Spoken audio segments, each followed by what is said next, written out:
తెలంగాణ ఉద్యమానికి ఊపిరిచ్చిందే కరీంనగర్. పార్లమెంట్ ఎలక్షన్స్లో కావచ్చు, మలిదశ ఉద్యమంలో ఉద్యోగ గర్జన, కేసీఆర్ గారు అమర నిరాదీక్ష కరీంనగర్ నుంచే ప్రారంభమై మధ్యలో అరెస్ట్ అయి ఉవ్వెత్తున ఉద్యమాన్ని నడిపించి తెలంగాణ రాష్ట్ర సాధనకు ప్రధాన కారణమైనటువంటి సంఘటనలు అనేకంగా ఉన్నాయి. అందుకే ఈరోజు బడుగు బలహీన వర్గాల వాళ్ళకి ఈ ప్రభుత్వం మోసం చేస్తుంది. వీళ్ళకు అండగా నిలబడడానికి ఖచ్చితంగా బీఆర్ఎస్ పార్టీ అని చెప్పి కేసీఆర్ గారి నాయకత్వంలో ఈరోజు కథన రంగంలో కథన భేరి సభను గంగుల కమలాకర్ గారి ఆధ్వర్యంలో మరి జిల్లా ముఖ్య నాయకులు అందరు కలిసి, రమణన్న అందరు కలిసి పెద్ద ఎత్తున నిర్వహించాలి ఇక్కడే అని చెప్పినందుకు మరి కేటీఆర్ గారు ఈ సభకు రాబోతా ఉన్నారు. తెలంగాణ రాష్ట్రం వస్తేనే బడుగు బలహీన వర్గాల వాళ్లకు న్యాయం దక్కుతుంది, ఉమ్మడి ఆంధ్రప్రదేశ్లో జరగదని ఆనాడు మొట్టమొదటి అమరుడు శ్రీకాంత్ చారి చనిపోయింది. ఒక బడుగు బలహీన వర్గాల బిడ్డ ప్రాణాన్ని అర్పించింది కూడా దాని గురించి. శ్రీకాంత్ చారి నుంచి మొదలుకుంటే ఇషాన్ రెడ్డి వరకు అనేక మంది అమరులైనటువంటి నేల ఇది. ఈరోజు మేమందరం కూడా ఆనాడు తెలంగాణ వస్తుందో రాదో, ఉద్యోగం ఉన్నా ఊడినా సరే కేసీఆర్ గారే ఈ వర్గాలకు న్యాయం చేస్తారని చెప్పి అందరం నడిచినాం. మరి ఇలా 10 సంవత్సరాల కాలంలో కేసీఆర్ గారి నాయకత్వంలో ఒక్కసారి బడుగు బలహీన వర్గాల్లో ఏ కులమనే ఉండొచ్చు, ఒక్కసారి ఆత్మ పరిశీలన చేసుకోవాలి. మన బతుకులు తెలంగాణ రాకముందు ఎట్లుండే, కేసీఆర్ గారు ముఖ్యమంత్రి అయిన 10 సంవత్సరాలు ఎట్లా ఉండే ఒక్కసారి ఆలోచన చేయాల్సిన అవసరం ఉంది. ఈరోజు కాంగ్రెస్ పార్టీ బీసీల ఓట్ల గురించి గాలం వేసి అనేక హామీలు ఇచ్చి ఒక్క హామీ కూడా ఈరోజు 42% రిజర్వేషన్ అని చెప్పి బీసీల సంఖ్యను తక్కువ చేసి చూపించింది, అవమానపరిచింది. 47% ఇస్తామన్నది ఏ చట్టబద్ధత లేకుండా అనేక అంశాల ముందుకు పోయింది.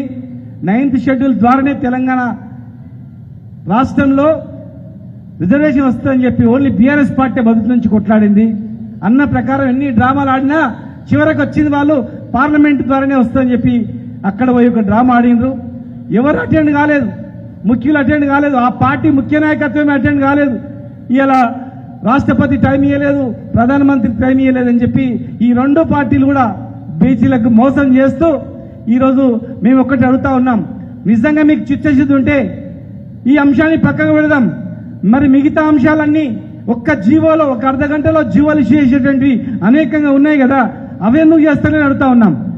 కేవలం 1000 మందికో 2000 మందికో ఉపయోగపడే రిజర్వేషన్ల పైన మీరు ఎంతో చూస్తున్నారు. మరి లక్షలాది మందికి ఉపయోగపడే విద్యా ఉద్యోగాలలో రిజర్వేషన్ మీరు ఎందుకు ముందుకు పోవట్లేదు? అది ఆర్డినెన్స్కు ప్రపోజల్ పోయింది, ఆర్డినెన్స్ రాలే, ఆర్డినెన్స్కు ప్రపోజల్ పోయింది. ఆ ప్రపోజల్లో ఓన్లీ ఇది రిజర్వేషన్ మాత్రమే ఉంది, పొలిటికల్ రిజర్వేషన్. ఎడ్యుకేషన్ ఎంప్లాయ్మెంట్ ఎందుకు లేదు? మహాత్మా జ్యోతిబా పూలే పేరు మీద సప్లాన్ అనేది ఎందుకు లేదు? ఇలా బ్రహ్మాండంగా నడిచే ఒక స్కీము, గొర్రెల స్కీమ్, కలెక్టర్ల ద్వారా నడిచే స్కీమ్ని వాళ్ళు 3 లక్షలు వేయకుండా ఒక స్కామ్ పేరు మీద దాన్ని బొందబెట్టాలని చూస్తూ ఉన్నారు. ఒక అవినీతి మచ్చేసి చేపల స్కీమ్ కావచ్చు, 10 లక్షల రూపాయలు ఎక్స్ప్రెస్ చేస్తాను గీతా కార్మికులకు చనిపోతే ఒక్కటి కూడా ఇవ్వలేదు. ఏ ఒక్క బడుగు బలహీన వర్గాలకు ఇవ్వలేదు. ఉన్న 3 మంత్రి పదవుల్లో ఎంబీసీలకు మంత్రిత్వ శాఖ ఇస్తామన్నారు, అది ఇవ్వలేదు.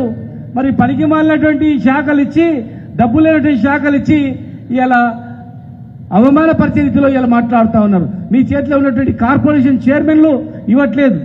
ఇవాళ కేవలం లోకల్ బాడీ ఎలక్షన్స్ వస్తున్నాయి కనుక హడావుడి చేసి బీసీలకు మేము ఎంతో చేసినామని చెప్పి, బీసీల గురించి ఇంత కష్టపడమని చెప్పి ఉల్టా 10 సంవత్సరాలు కాపాడిన కేసీఆర్ గారినే బంధనం చేసి బీసీలకు ఏం చేయలేదని చెప్పి ఎలక్షన్లో ఓడబడింది.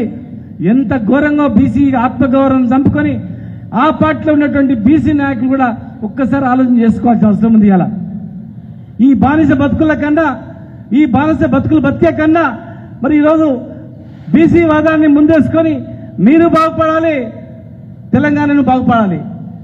ఈ విధంగా ఉంటే ఈ తెలంగాణలో మరొక ఉద్యమం ముట్టుకొస్తుంది. మరొక ఉద్యమం ముట్టుకు రావద్దు, మళ్ళీ ఎవరు చావద్దు, అందరూ బతకాలని కేసీఆర్ గారి నాయకత్వంలో 10 సంవత్సరాలు అనేక మార్పులు, మండలానికి ఒక బీసీ గురుకులాల నుంచి మొదలుకుంటే అనేక స్కీములు ఇచ్చింది కూడా. అందుకే రాజకీయం కూడా ఎన్నో వేసిండ్రు. చట్టసభల్లో కూడా రిజర్వేషన్ ఇవ్వాలని చెప్పి తీర్మానం కూడా చేసినాం, అనేక ప్రయత్నాలు చేసినాం. ఇంకొక మోసపూరిత మాట మాట్లాడుతూ ఉన్నారు, బీసీ రిజర్వేషన్ తగ్గించిందే టీఆర్ఎస్ పార్టీ అని. ఒక్కసారి గుర్తుపెట్టుకోవాలి, మేము పెంచినాం, హైకోర్టు కొట్టేసింది, సుప్రీంకోర్టు పోయిన తర్వాత 50% లోపల ఇవ్వాలని సుప్రీంకోర్టు గైడ్లైన్స్ ఇచ్చినందుకు మాత్రమే తగ్గించడం జరిగింది. మళ్ళీ అదే తగ్గించిన సుప్రీంకోర్టు గైడ్లైన్స్ ప్రకారం నువ్వు పెంచి అదే జీవోను ఇష్యూ చేసి ఆర్డినెన్స్ పంపి ఈ ప్రభుత్వం అనేది డ్రామాలు ఆడుతుంది కనుక కరీంనగర్తో మొదలవుతుంది. ఇది 4 ప్రాంతాల్లో మొదలు రేపే మేము ప్రకటిస్తాం. వరంగల్లో, ఆదిలాబాద్లో, మహబూబ్నగర్లో, ఆ తర్వాత కాన్స్టిట్యున్సీ వైజ్గా, గ్రామాల వైజ్గా, మండలాల వైజ్గా, గ్రామాల వైజ్గా తీసుకెళ్తాం. బీసీలకు బీఆర్ఎస్ పార్టీ శ్రీరామ రక్ష.